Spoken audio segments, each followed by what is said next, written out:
So let's see, get Mitch up here. Here he comes. There's Mitch. Hey, Mitch, we started the show without you, but that's okay. All right. Yeah, I'm not gonna. I had to take care of some things after that long created me. And by that you mean feed the cat, because in the meeting, here come a cat, and he's had a steroid shot. Yeah, he's had a steroid shot, and that makes him very vocal.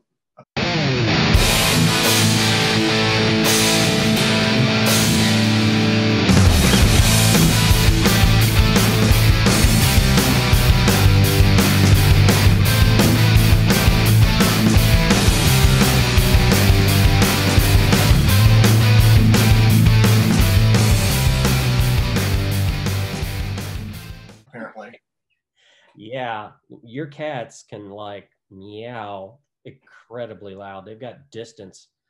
Anyway. Louder than the printer.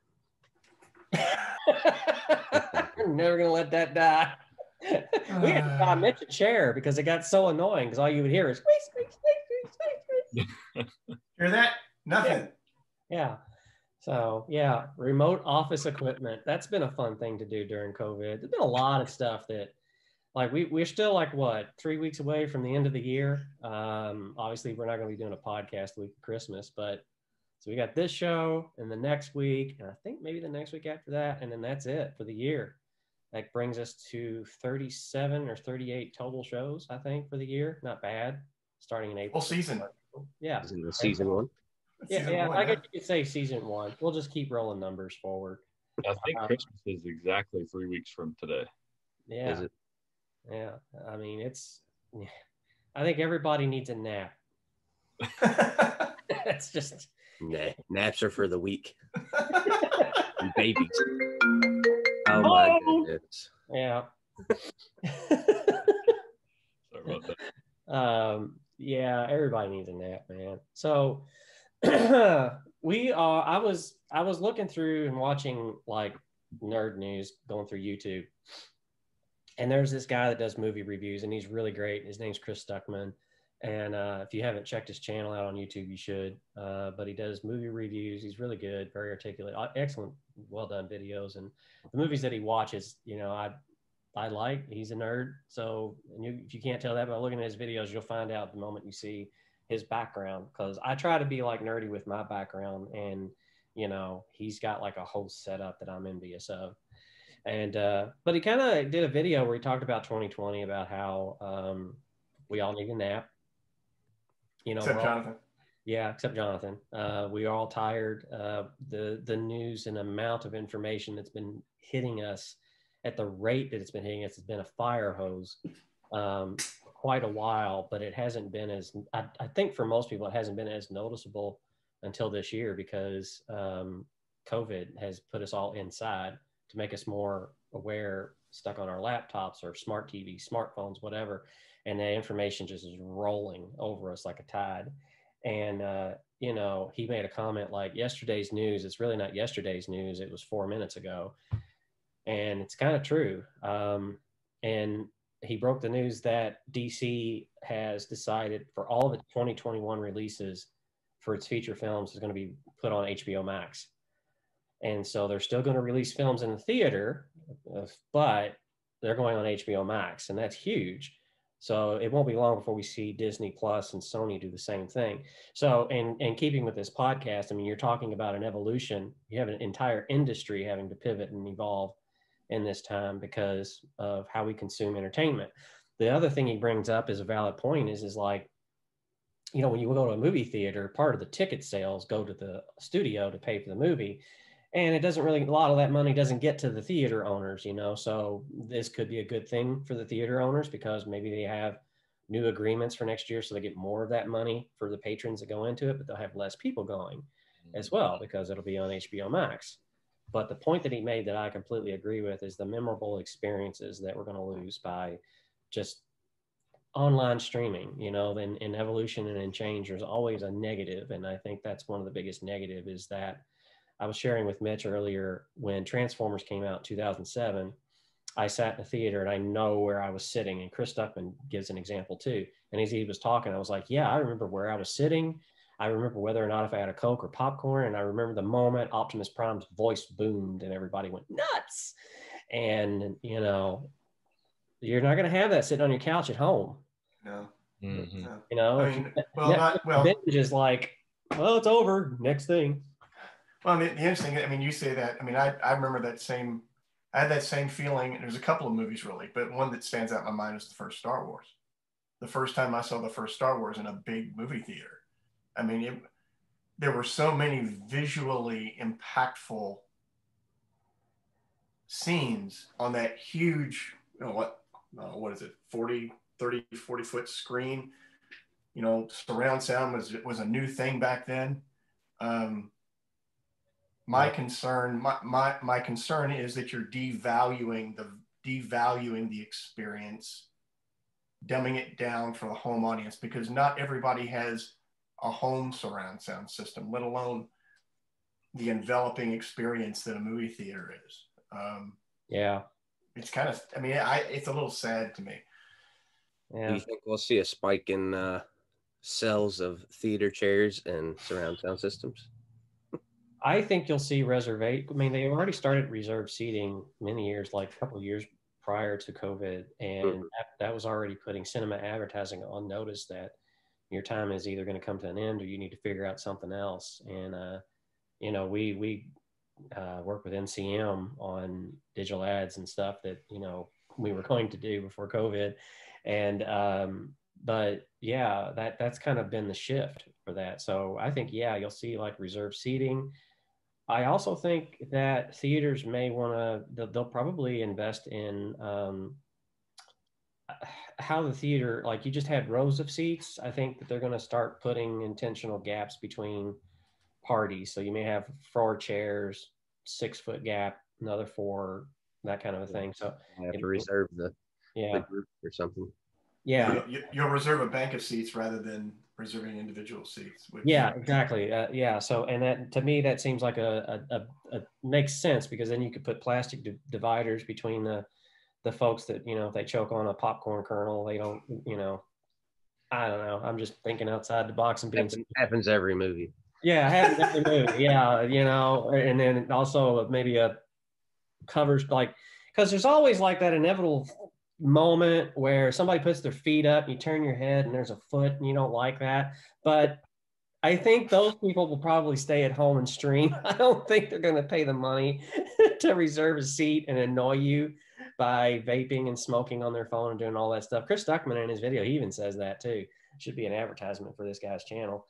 But, you know, it's like, yeah, those people will likely not spend that money. They'll just stay at home and be on their couch and stream it. You won't have that. So I think the real moviegoer fans they'll come out and they'll support because that's really what it's about. It's about supporting that particular thing. Like, if people don't make entertainment, they don't make movies, you have no product to sell. So this is an industry that's got to pivot. You know, they're forced to. Like, I've watched for the last year, like, people talk about pivoting their business and changing and evolving and this and that. And it's like, well, how do I evolve? How do I pivot? They're all the same thing, but how do I do that? And it's like, you really have to look at what you're doing. You have to look at what you're selling, and you have to look at the people you're selling it to and respond. And it becomes an issue of how accessible is your product, not what the product necessarily is. Well, it's always been a tenet of good marketing to make your brand as accessible for people as possible. I mean, yeah, for as long as there have been brands. I mean, right down to where you could get your product positioned on a store shelf. Part of the 4 Ps. Right, exactly. What's the 4 Ps? I don't know. Matt probably knows them better than all of us. I know place is one. Distribution. Yeah, product, price, place, promotion.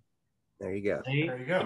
They're trying to change it to like the 4 Cs or something. It's supposed to be a little bit more politically correct or something. It's like customer, cost, and a couple more. I don't remember. It was like a change that shouldn't have ever happened anyway. But yeah, there's gotta sell new textbooks, man. So there you go. There you go. Yeah. How do we sell a new textbook? Well, let's change all the acronyms. Programmed obsolescence. 4 Ps is so last year. Yeah. That's literally they change 1 or 2 chapters, sections, and then the schools have to buy a whole new book. Mm-hmm. Yeah. Man, I remember going into college, taking a class, history was required, 1865 and up, U.S. history. And I was like, well, okay, and I'm a history guy anyway, so I love doing it. But anyways, yeah, I mean, something that creates memories is kind of hard to do if you're sitting in your living room by yourself. I mean, I'm sure you'll be like, I remember when I Netflixed and binged that episode and those episodes. Like Mandalorian right now is a very popular thing. I've been following it. I've not been watching it. So anybody listening to this or watching this, I'm not going to do spoilers or anything because I can't. I don't have Disney Plus or anything. In fact, I cannot get Disney Plus. I have an Apple TV version 3 or something. So it was pretty much like, no, you can't do that. And I was like, why? And it's like, you need a new Apple TV. I was like, well, how much is that? And it's like $180. And I was like, well, that's not going to happen. I need groceries. Get a Roku. FYI, Roku is much cheaper. Yeah. So I'm okay though. But I've been watching Mandalorian. Anybody that turns on the internet is going to know, like, okay, so, a very popular Jedi, I'll just say that, has appeared. And Rosario Dawson is the playing character, which is a fantastic casting. It's a very well done. It's probably one of the best Star Wars properties since the original 3 films were released. Really? Yeah. I think so. Yeah, this is a brand that has also had to evolve. Star Wars was like, we were getting a Star Wars movie every December, and in between every other year, we were getting these like Rogue One, Solo, things that you were like, if I see it, fine. If I don't, I don't. And I think everybody got just tired. You have brand fatigue occur, and that happened, which, we're not going to do a podcast on brand fatigue because I think everybody's experienced it with that. So you kind of get immediately what we're saying. The value of anticipation. And that's kind of what the whole thing with movie theaters and entertainment and how this is what a pivot and evolution looks like. You have to, this is what it looks like. Now, if you're an e-commerce person, so let's say you're selling something online, we know, I won't call out a product, but I know e-commerce is one of John's favorite things to work with. And the changes that have happened there have been just huge over the last year. John, I don't know if you have any stories or comments to kind of anecdotes. Well, I mean, I think back in April, we actually saw a bigger lift in April from a month-over-month, year-over-year sales increase than we did for Black Friday and Cyber Monday. So, wow. It was impactful when the shutdowns happened, and these are for products. Some of these are for products that are not necessities. I'm not talking about food and toilet paper. I mean, these are non-necessity products, and we saw,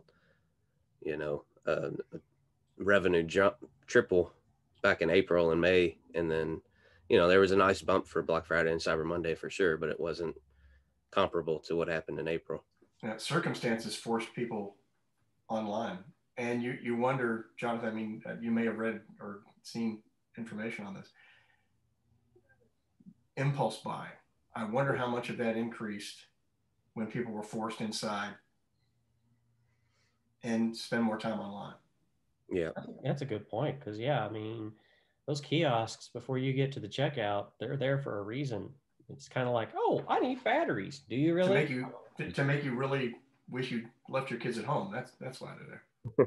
Well, it's like a shift in money didn't disappear for a lot of people, but a lot of people couldn't go out to eat and spend $600 a month eating out. Some people eat out 3, 4, 5, 6 times a week, and all that money, all of a sudden, there's DoorDash and all that. But I think more people were starting to, eat at home and cook at home. And so there's some extra money, and then they're not driving to work. There's some extra money. Mm-hmm.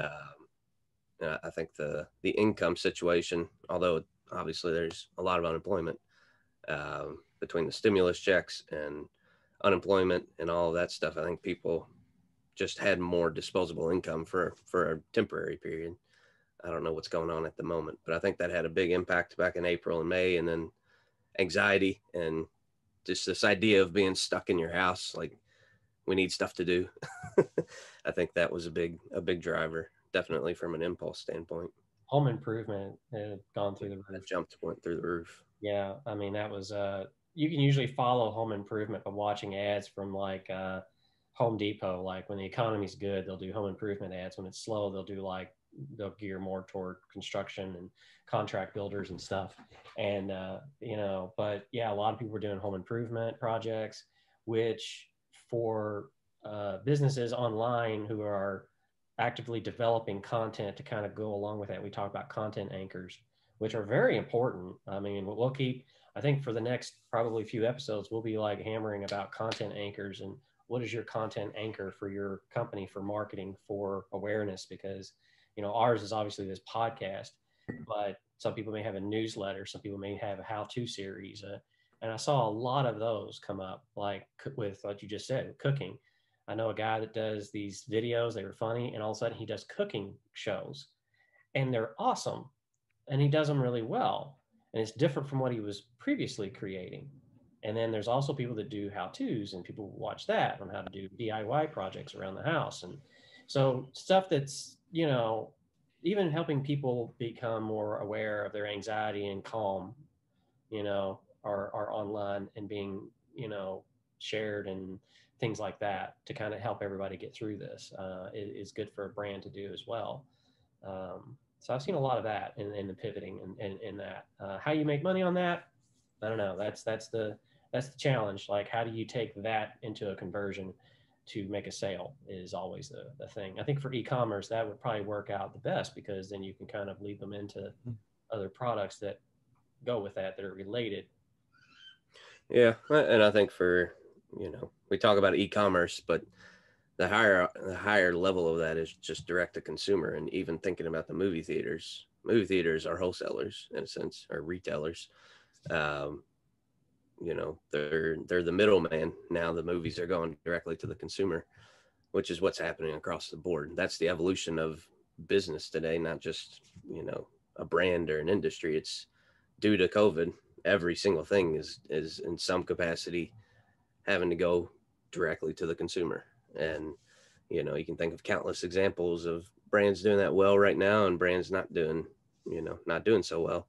It's kind of hard to take a business that's supremely brick and mortar and where it's like a personal service that you have to do in that facility and bring that directly to the consumer. Especially if there's a lot of human to human interaction. I mean, we work with a spa, that taking that business into a direct to consumer model. It's been a challenge, and it's a mystery at the moment for how to do that for a lot of companies like that. I mean, it's funny because healthcare as a product has been moving toward telemedicine for a number of years now. So in some ways, maybe they were a little bit ahead of the game, maybe as a product for going direct to consumer. Although you wonder, and part of this attaches itself to the whole movie theater aspect. Yeah, technology has enabled you to go direct to consumer, but are you losing anything in that process by not having some measure of person-to-person experiential contact by being in that location? Movie theaters, I would contend, I think you are. And I can tell you, I think from a medical standpoint, you're relying on that patient, number one, to take his own temperature, to get take his own vitals. You can't touch them. You can't really look at them, them over. I'm all for convenience. I'm all for making it easy for people to get your service or product. But there are other elements about your brand and about your product that make it desirable, other than just that end product itself. There's experiential things along the chain that matter. Yeah, part of the experience of like going to a movie theater is the best part about it. It's like, I'm not just turning on Netflix. I'm at the movie theater. This is an event now. It's not just a regular day on the couch. Yeah, I'm not even like a big movie fan. Like I would like to go to the movies just because I'm out of the house. It's an experience. I don't even necessarily. I'm not a movie enthusiast. Yeah, me either. I appreciate a good comedy or like a good movie, but most of the time when I walk out of the movie theater, I'm like, that was fun because I went to the movies, not because the movie was good. Right. Well, I mean, here's another interesting angle. Think about this. buying a car. Nobody likes to go to a dealership to buy a car because the experience is never, well, unless you go in, plop down cash and walk out, it's not a pleasant experience by nature. But by the same token, I mean, and we've seen things like Carvana, things like that pop in. Well, they'll bring a car to you. You look at it online, you find what you want. Yeah. I still want to see that car. I still want to touch that car. I want to drive that car before I make that investment. Big investment. So as much as I hate going to that dealership and having to deal with those salespeople and the sales manager and that whole circus, I want to touch and feel things. That's the thing too, is that the consumer mindset, like going to the doctor is not a pleasant experience, but you want the best service. You really want an accurate diagnosis. You want to talk to somebody, who knows what they're doing. And, as much as that's not necessarily pleasant, or the dentist or whatever, it's still, from a consumer standpoint, it's like, I need that. I need to have that experience. To make an informed purchase, there's things about the buying experience that I need to be able to participate in to feel better about that transaction. I mean, what are other, I mean, there's got to be other shopping experiences that kind of have those same kind of intangibles that, while being able to buy it online or electronically is good, but there's something else along that chain you miss by not having it. What other things could that be? What other anything over like $1,000 for most people? Buying a fridge, buying a dishwasher. Yeah, I may need one of them in the future. But I may need a dishwasher in the future. I've super glued and replaced parts on mine like 3 times. There's only so much super glue I can use. I'm impressed that super glue is that resilient inside a washing machine. I mean, that's a punishment. Made out of plastic that you just can't replace. And if I do, I got to get a new O-ring, and the O-ring is like $300. And I'm like, yeah, but so's a new dishwasher. So super glue. But go ahead. What's it called when people?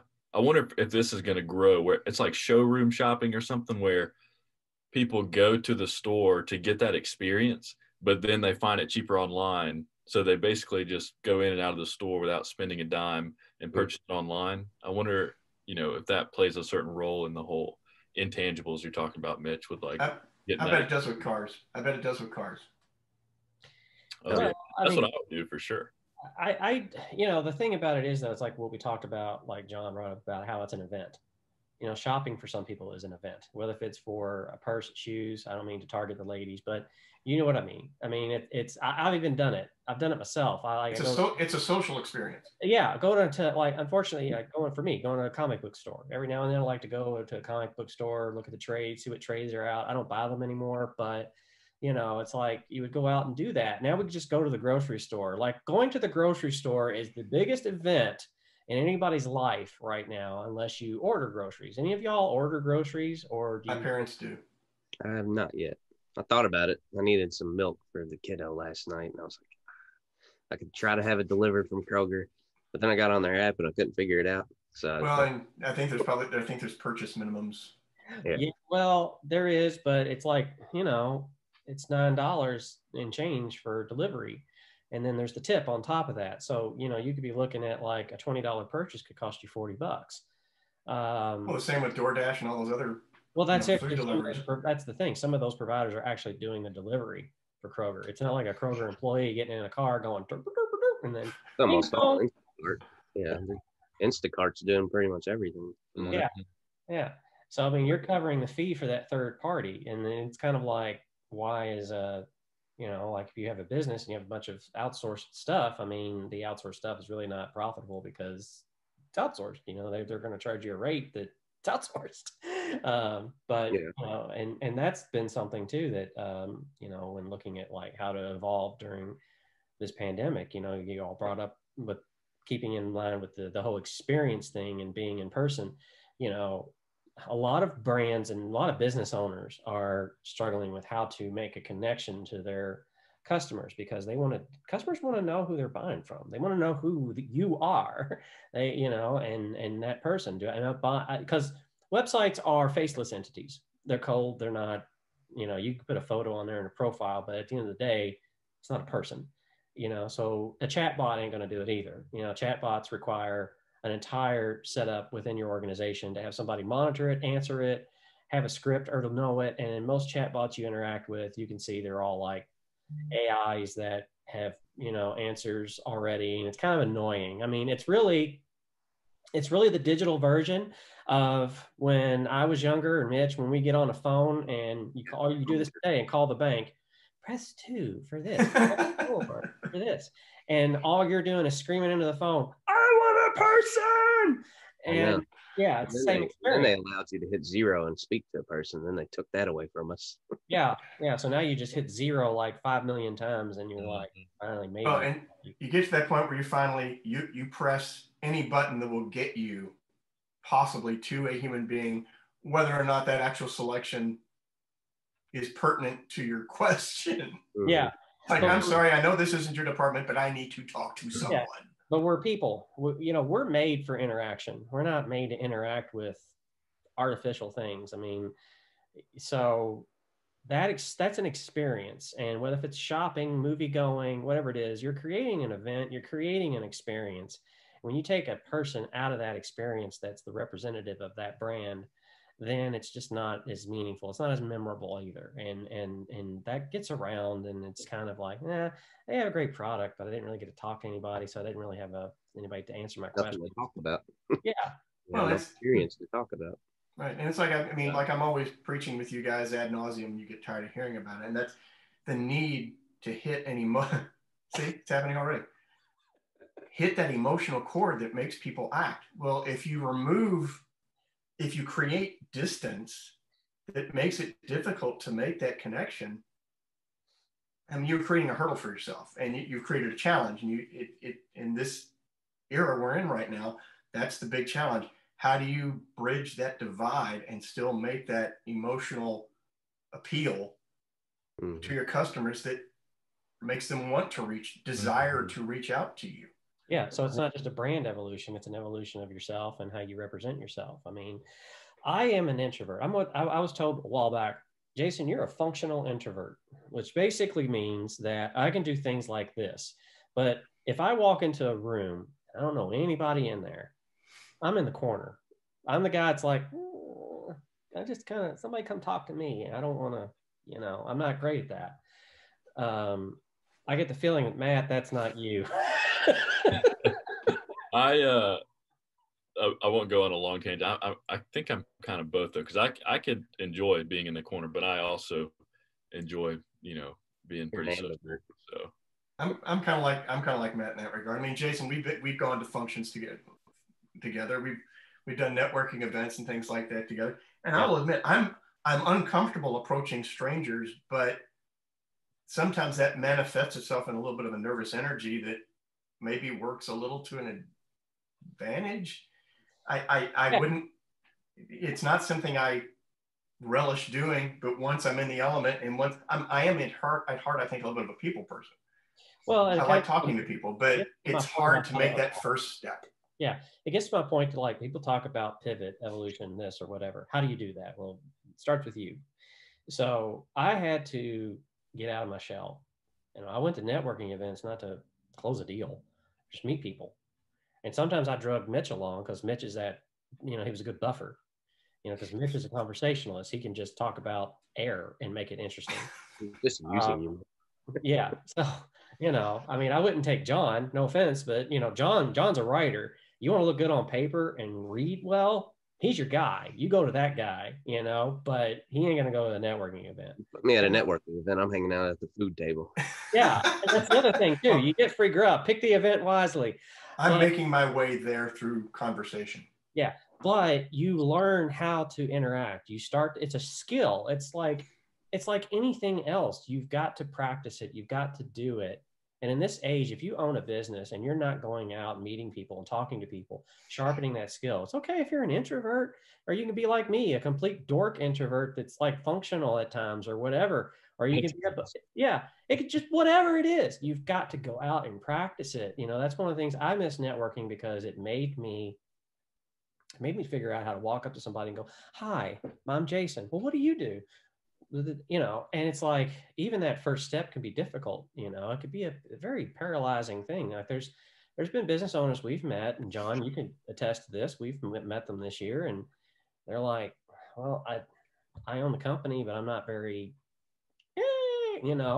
other business owners are, and they're having more success with sales because they are. But that's not me." And I'm like, "Well, okay, but you got to go out and do something and practice that. You can't just sit in your office and go, well, that's just not me. That's just the way I am." Well, that's not the way things work. You need to go out and meet people, do the networking events, not for the sake, again, for making a sale, but just to meet people, to meet other business owners, to start practicing how to speak and how to interact with people. And you may turn into somebody like one of us here on this podcast that may be an introvert, but is functional enough to have a conversation. And, Mitch and I, we've sat in networking groups where everybody was kind of like with their candy and or their phone. I like the fact this is video because I get to do more things like this. But, at the end of the day, that's what they were doing. Do you remember that? We were all at this big round table and everybody was just kind of had their pizza and all that. And I remember Mitch got up, walked away, and then disappeared. Like he had something, he had a drink there, but he disappeared. I turned around from eating my pizza because I'm like, "Pizza!" And I turned around and he's like talking to 3 other people over in the corner, and just while he was getting another piece or something. But then after a while, they all came back. And then the next thing we did was talk about like Star Wars and Marvel comic movies. And there's a banker there. There's a contractor. There's all these folks that are there that, we work with. And we all kind of meshed on that one thing, that if we had never gotten out of our houses, we'd never even gotten in a Zoom chat like this. I mean, it doesn't matter. You've got to be willing to get out of your shell if you want to see some sort of movement, because brands need to connect with people and people connect with people. So when I say brand, I also mean you, the CEO, the business owner, the representative, whoever it is. You are the brand. Personal branding and business branding are starting to really gel together to the point where you're not going to see too much of a difference. Gary Vayner is a good example. You think of him more than you would think of his agency. And that's just the way things are going. This started way back at Marvel Films. Mitch, you can back me up on this. If I was to say to you, the Russo brothers, give me some titles they did with Marvel. Captain America, the Winter Soldier. Yeah, and for some reason that one really stands out. Yeah, Endgame. Endgame. Well, yeah, Endgame. I mean, the Taika Waititi. Okay. Do y'all know that name? I know that this side of my screen may not. Taika. Yeah. I've never heard of that. Yeah. So he's the director. He's from New Zealand. That's why he's a native New Zealander. That's why his name sounds that way. Gotcha. He's the director of Ragnarok, one of the most successful Marvel films. James Gunn. People know James Gunn. Guardians of the Galaxy. Guardians of the Galaxy, Suicide Squad 2, that's next year, that'll be on HBO Max. People know the directors, like the directors have become celebrities. They become a brand that the studios latch onto to sell their product. Mm-hmm. Like Christopher Nolan. Right. Director or producer, I don't know, but yeah, director. He is an entire brand in himself. I mean, well, it's because they have it, because there's a personality to their filmmaking. Mm-hmm. That you come to. There are elements of their product that you expect to get every time you go to see one of their films. Just like when you pick up a can of Campbell's soup, there's elements of Campbell's chicken noodle soup that make you pick it up and buy it off the shelf every time. Dependable. Yeah. But going back to what you were saying a minute ago about getting out there and pressing the flesh. Mm-hmm. Of course, now is much more difficult, but there are ways. Distance. Right. It's all about personalizing your brand, humanizing your brand. Mm-hmm. And that goes back to the whole emotional side of marketing. People want to feel like they know you. And if they know you, they trust you. And if they trust you, they're going to partake in what it is you have to offer. And going back to what Matt was saying about directors and having a personal brand, you know, you feel an attachment to them that you trust. When I partake in a Chris Nolan film, I'm going to get this element, this element, this element, this element. And that's why I gravitate toward him. That's why I buy that product. Yeah, I mean, I trust going to a theater, giving them my money on a Marvel movie more than a DC movie because of the brand, has built enough trust in that. But also it's the, like I could tell you only brand equity. Yeah, I can only tell you like maybe one or two directors out of DC that I know of, and the others I don't know. I don't remember the guy that did the first Suicide Squad film. I mean that with Will Smith. I don't know many people that can't either. Yeah, but I know Zack Snyder. His name's been everywhere. HBO For better or worse. Yeah. So, but the point about that is like, and I'm not advocating that you be disingenuous about yourself and who you are. If you're an introvert and you're like, well, I can't do that.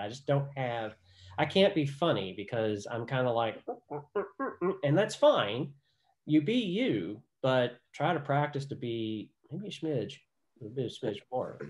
There's a helpful like philosophy to take in terms of if you're a business owner or just a person who feels hesitant to go do that, if you flip it on its head and think to yourself, there's stuff that I know as a business owner. Obviously I started this company to help people do something, to help them feel some need. Are you really so egotistical and selfish with your own knowledge and thoughts that you wouldn't put those out on the table for people? And I know it's kind of like a negative spin on it, but it makes you take action. It's like, no, I'm not that selfish. I do have things that people need to know, and I know them, and I can help them solve a problem, whatever that might be. And I think that kind of helps break the mold of, I'm just going to keep everything to myself. I'm going to keep to myself. I'm going to stand in the corner at the networking event. No, like there's genuine value to you opening your mind and thoughts to other people. Well, I mean, that part of that's fear. Part of that's fear, I think. Don't you think, John? It's fear. Yeah. I mean, it's social. Fear is destructive. Fear is corrosive. That's why everybody always preaches you've got to step outside your comfort zone a little bit if you want to succeed. You have to push yourself just a little bit above what you think you're capable to succeed. And the truth of the matter is most people are capable of more than what they think they are. Yeah. Yeah. But the point that I'm making is don't be fake, because people authenticity. Yeah. Like you're not going to see me like do a lot of things. Like I'm not I think anybody can tell that's met me, knows me. I'm not that guy that everybody's like, oh man, he's very, what's the word that I'm looking for? Obviously articulate's not one. Charismatic. I mean, I don't want to insult you. Charismatic. Magnetic. I think you're charismatic. Yeah. What'd you say, John? I said, I think you're charismatic and especially when you get going on something that you care about. Obviously. Right. Mm-hmm. I mean, I've said the same thing, Jonathan. I mean, he shortchanges himself when he talks about going out and networking and being a wallflower. Every time we've been together, I mean, he may be quiet in the beginning. That's because I break the ice. Okay. Yeah, that's what I. And then he kind of moves in and becomes part of the conversation. I was like, Mitch. I'm like an icebreaker plowing through the Arctic, and Yeah, that's exactly what. And if you need somebody, if you're listening to this, watching this, and you're like, yeah, but I'm that guy, find the icebreaker in your organization. I found mine. He's for the screen that I'm on, he's right below me. I'm over here. Yeah, and it's like, that's the guy that I would take, and it worked out really well. But I appreciate that, guys, the compliment. But yeah, it's hard for me to do that. Like I got to be up on a lot of caffeine and sugar. Yeah, I just do, because I'm kind of like, but I can't get too much caffeine because anxiety. But yeah, I try to be that because I know I have to be, and I'm not being disingenuous. That is, you are seeing, when I get passionate about something, I'm passionate about a lot of things: movies, marketing, web, theology, philosophy. Like I've got, there's a lot rolling around in my head that just, Bigfoot. Yeah, that's now I have to explain that, because people are like, Bigfoot. Like, no, I am not a believer in Bigfoot. I'm sorry. You're not? But no.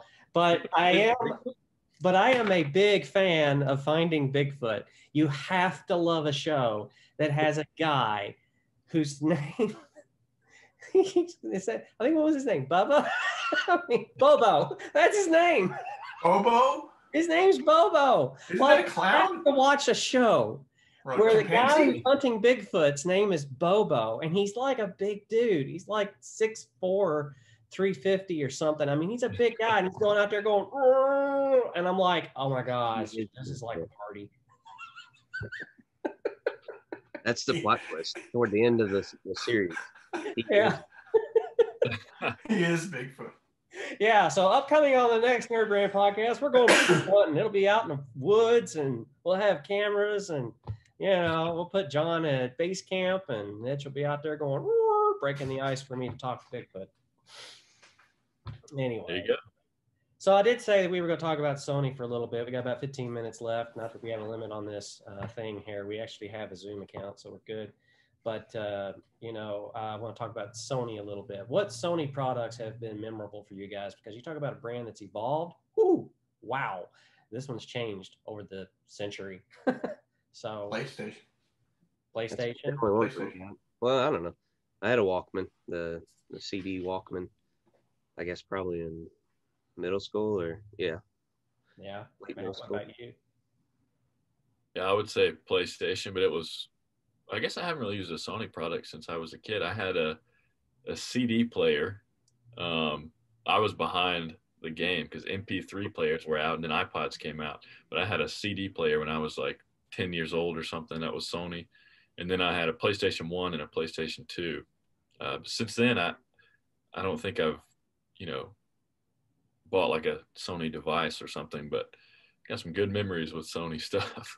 Yeah, I remember televisions because, I mean, they, one of their big pivots was they got into, transistors, believe it or not. They were one of the companies that came up with that. For those that, like, our technology is built on transistors, things that these things have gotten tiny, tiny, tiny. And that's why we have today, like, things like this. Prior to that was vacuum tubes. I was going to say vacuum filters. I'm like, no, Jason, you're not doing that. But yeah, they would do that. But the color television was like Sony. Sony was known for that. And then, radios. And if you go to their website, they've just got this myriad, like they've had so many fingers, so many things, but it's always been in technology. Like now they're in banking. So, they've definitely pivoted and changed for not just the times, but economic reasons too. I think it's a brand that got a little bit diluted though. We talked in one of the previous podcasts about brand dilution. And I think that's one that got a little bit thin, because you bring up like, what do you know Sony for? And you got so many different things, but you don't really know, like, what do they really care about? Yeah. Well, I probably would have said electronics, but even that I think is a stretch at this point. I don't view them as some kind of leader in electronics, but they still make very high quality flat screen TVs. The Aquas are very good televisions. Again, there's the PlayStation. They still make personal audio devices. They still do that. Don't they make some of those like crazy high quality projectors as well? That are like thousands of dollars. Yes. They make their cameras, their video cameras. They have very high end video cameras. I mean, they're one of those brands, they don't have to beat the drum really, really loud because they've got the benefit of time and brand equity and having had a consistent quality product. Did you just use the name Sony and people just kind of assume, they make good stuff. It's not going to break, it's not. I'm trying to think of an electronics brand like Emerson. Everybody remembers Emerson radios and stuff like that. I mean, that was very entry level quality electronics. Televisions, radios. I think they made Walkman style things for a long time. I could never afford a Walkman when they first came out. I had to get a knockoff like an Emerson brand. But yeah, Sony. I mean, Sony just had the name Sony. There is an assumption. Yeah. That laudable assumption of a brand name that just says good stuff. Yeah. They've evolved to the point where they don't need a spokesman and a front man, if you will. They don't need David Lee Roth out there promoting them because you just hit the nail on the head. Why? Because they make good stuff. They've gotten to that point where it sells itself. And that's when you can kind of like, I don't have to be out there and do all that kind of thing. They just know, like I had a Sony Walkman, by the way. I had one of the waterproof ones because I look like a guy that would go diving. But I did. I had one. It was yellow, and it had the thing. I think I may have it still around here somewhere, but you know, it was waterproof. So I don't know what depth. I mean, this is like the early 90s. So probably a bathtub is about how deep it would be waterproof for. Yeah, 'cause you never know when you're gonna go scuba diving. You want to listen to some Led Zeppelin or something. Yeah, you know, I had all my cassette tapes with me. You know, it's just like remember finding a song on a. This is what for those out there that don't know. This is how you would find a song to listen to. Unless that's not it. Oh crap! It's on the other side. I don't remember if personal cassette players had them unless they were really high end, but I had a dual cassette deck that had automatic music search. Oh, and he's the guy that said like I couldn't afford brand. It was a gift. It was a gift. We had pencils, my friend. That's how I did it. For those of you that don't know, you put this. Yeah. To wind that tape. Oh. That was the best part of my childhood. Jeez. And if you wanted to manually rewind or fast forward quickly, you stick on a pencil and you just spin that cassette. Yeah. No, I never did that. But here's a slogan, by the way, with Sony. Research makes a difference. I had never heard that, but it makes so much sense. They don't use that now, right? Or do they? Well, no, I think it was around the 60s when they did this. Again, they've been around a long time. And but research does make a difference. And this is where I start to plug ourselves. What makes John happy. Research is something that we've done. So for example, I'll tell a story real quick about the WordPress theme that we use is called Molecule because nerd. And but when it was developed, you know, WordPress themes, you buy a commercial theme and it looks really great with all that demo content, but you put your stuff on there and you're just like, whoa, what happened? This needs prayer, healing, something. And, but the issue is that it has pieces in it that are built for specific content types to be shown. So it gives you that wow. Well, Molecule, when it was first made, did not look like how it looks now out of the box.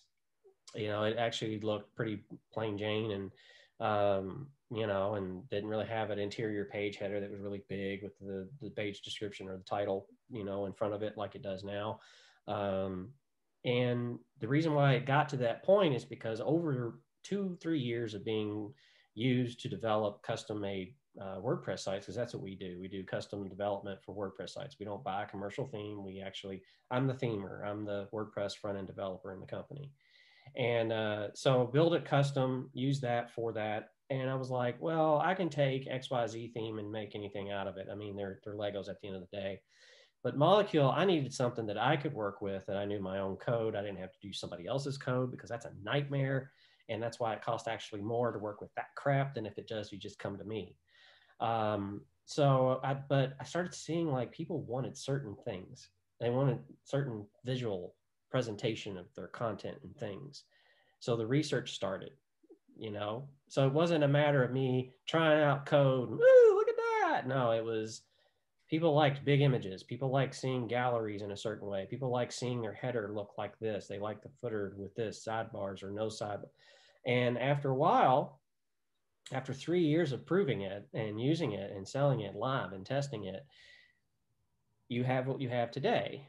And all of our stuff that we built for our customers, it's built on this theme. And we can make it look like whatever. It's not a question of can it. It's a question of can you afford it, because time is money. But at the end of the day, it's like, yes, you can. It can look like that. There's not really a limitation on that, except your imagination. So the theme is built and constructed in a way for that. But it took time to research what people were interested in. So I didn't waste all this time building a feature in the theme that nobody wanted. And that's the point of doing research. So in NerdBrand, we do have a service line where we do UX. UX design is not web design, it's research. It is proving something before we start laying creative hands, before Mitch gets involved or anyone else, before I get involved with code. Like our UX person, she'll come in and say, well, this, and this, here's this, ask this of your people, your users, on and on. There's a huge process that comes very much in front of anything that happens with, the web before the site's designed, for you to see a visual layout, because you could do a visual layout and then no one cares. It doesn't work. Mitch, what's your axiom? Pretty is easy, and pretty is easy. Smart is hard. Right.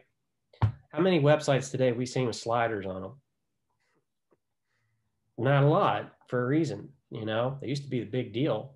Now it's about the information and getting it in front of there. And that's an evolution of websites and development. So that's why UX is really a behavioral science, really. It's behavior research. Yes. So this is how you evolve. You have to do this piece.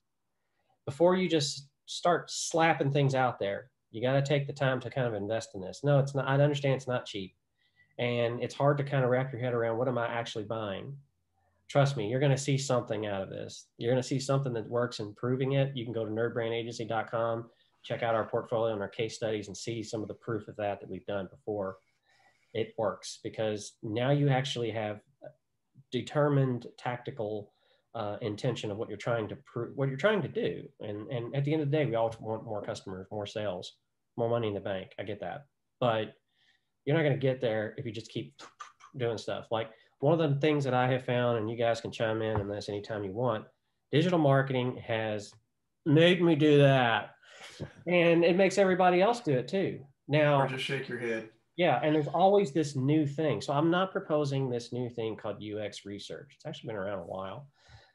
Just because something has been around a while and you've heard it doesn't mean that it doesn't work. The problem is that the hands of the people that it was in didn't work because they didn't know, frankly, what they were doing, or they may not have understood how to use it correctly. So you don't have a row of nails you need to hammer in and you use the wrong end of the hammer. Well, the hammer's no good. Throw the hammer out. What you got, Carl? Give me that wrench. No.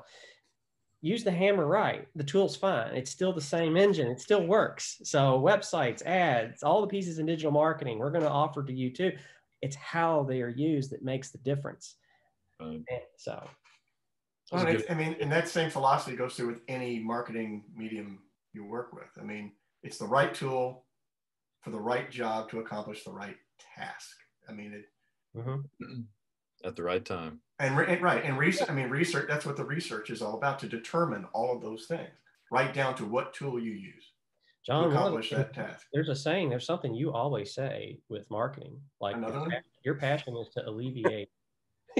he's like, I don't know, man, I got a baby due in like 5.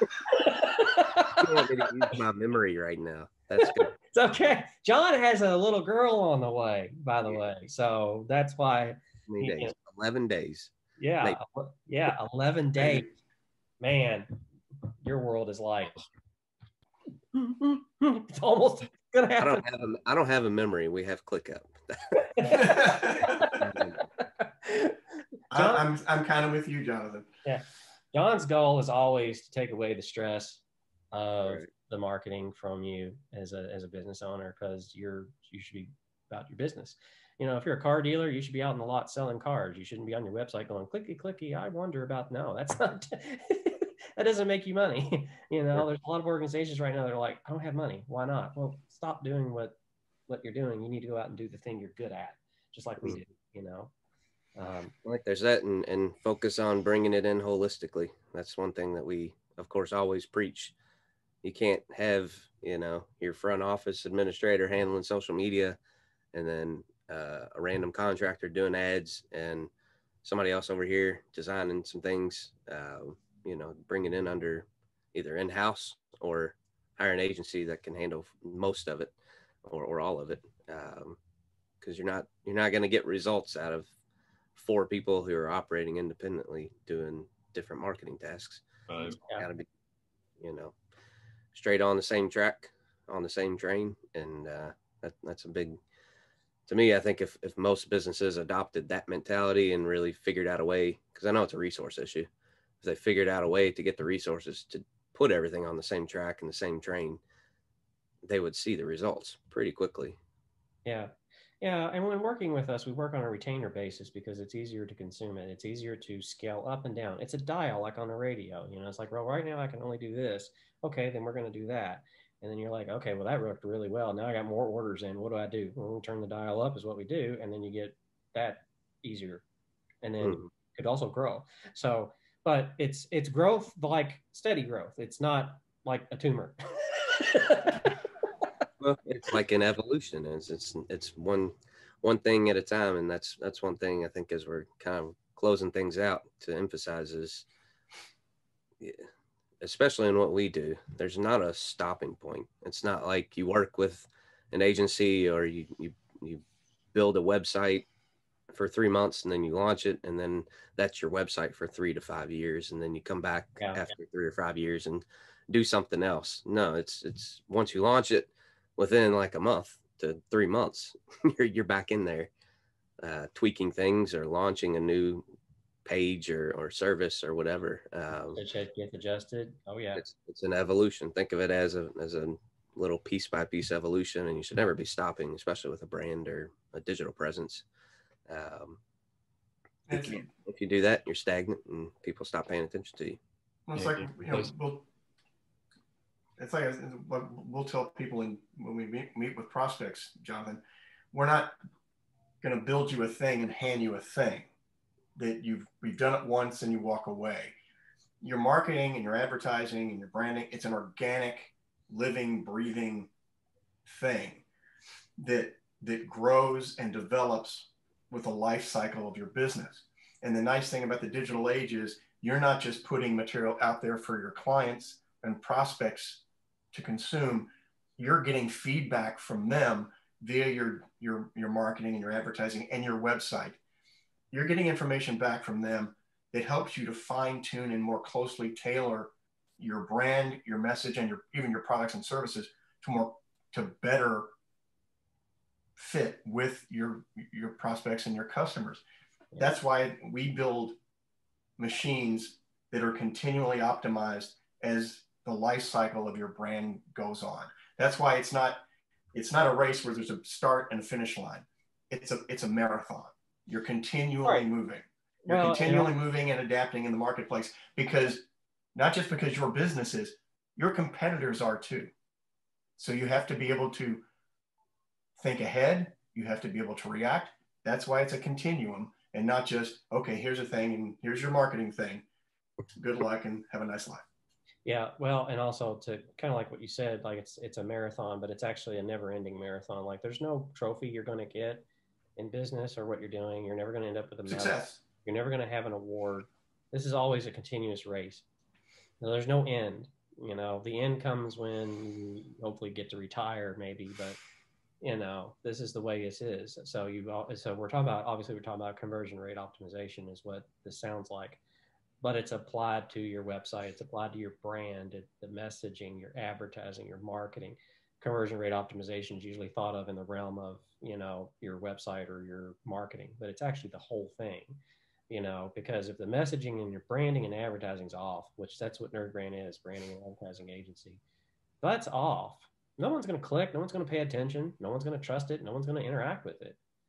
You could have a great website, but if your branding and messaging is tone deaf to what you're trying to talk to or who you're trying to talk to, then, you know, you've wasted ad money. You've wasted your time. You've wasted creative. So that's what research does. You know, like I could have wasted, it takes a year to build a custom theme. I talked to our developer today and it was pretty funny. She thought that she'd be done with this new theme. We're building a new theme and we're calling it Ion. I know, nerd. But the point of that, and by the way, I got that from the fact they discovered a new element, a helium hydrogen molecule in space and all that. Look it up. It's pretty cool. They thought it didn't exist, but it does. And so it's called the something ion. I don't know. So I was like, ion. What'd you say, John? I said, I don't remember. I said no big deal about discovering a new ion. Yeah, I thought it was really cool. So I was like, hey, that's our theme name. She thought we'd be done with this thing in April. And I was like, no, it takes a year to do this. It takes a year to build this because this is a product. We're building a product. So we do develop. I think it's product development too, is you can call it whatever you want, conversion rate optimization, product development. You've got to, not only do you have to be evolving your marketing and branding, there's got to be substance underneath that. People are always coming to us like, can we get some PR? I'm like, I don't know. What have you done that's notable in the recent? you don't make PR. You Right. don't create PR. But you don't make marketing and branding either. It's Nope. It's an outcome of what you're doing as an activity. I mean, you can, but it's number one, it's a lot harder and it's a lot less successful because people want authenticity. They want what's real. And They have way too many ways to find out if you're real or not now. The internet exists. And the internet gives volumes of information to people, puts it right at their fingertips. If you aren't what you say you are, if your product doesn't do what you say it does, they're going to find out. Cancel. You're canceled. Yeah. Right. Exactly. You'll get slaughtered. So you got to be real. Well, and I think on that note, we can probably wrap this up. Appreciate everybody out there listening and watching. You can go to nerdbrandagency.com/podcast to listen to this episode, and you can watch this video on our YouTube channel. I won't give you the YouTube channel URL because it's abacadabra XYZ 1234P XYZ DOD whatever. What was that again? I'll write this down. Sure. Abacadabra. Yeah, we're working on if you want to support us, go to our YouTube channel. You'll find the link in the footer of our website. Go there, subscribe, like, give us some help on that so we can get that coveted vanity URL and produce more videos because it is something we are working on for 2021 and excited about. What is that podcast URL again? I'm going to paint a wall. The podcast URL, nerdbrandagency.com/podcast. So you can find us on iTunes, you can find us on Stitcher, you can find us on about any outlet you want. If you are a fan of podcasts, just look for NerdBrand Podcast, a marketing branding podcast from a nerd's point of view is what we call it. But essentially, this is it. It's about us. So, but I think that's going to do it for today, unless you all got something you want to announce, anything you want to say. I don't think so. All right. Well, then there you go. Talk to y'all later. And everybody out there listening, remember, keep your nerd brand strong. Out.